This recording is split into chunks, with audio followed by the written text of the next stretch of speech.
Pinag-uutos ni Ombudsman Conchita Carpio Morales ang pagsasampa ng kaso laban kay Senador Gringo Honasan at sa siyam na iba pa dahil sa pagkakasangkot sa 29.1 million peso BITAP scam.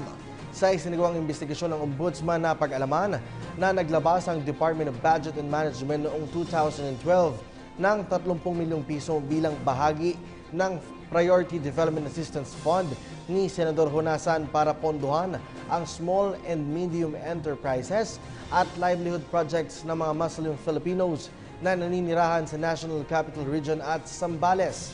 Lumabas sa investigasyon na inendorso ng Senador ang Focus Development Goals Foundation Incorporated bilang partner NGO nang hindi sinunod ang procurement regulations.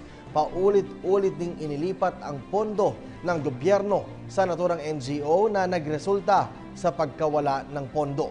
Dahil dito nakatakdang kasuhan si Honasan at ilan pang personalidad sa Sandigan Bayan ng 3 kaso ng paglabag sa Section 3E ng Anti-Graft and Corrupt Practices Act. Ako po si Cathy San Gabriel. Subscribe na sa PTV YouTube channel. I-click lang po ang subscribe button.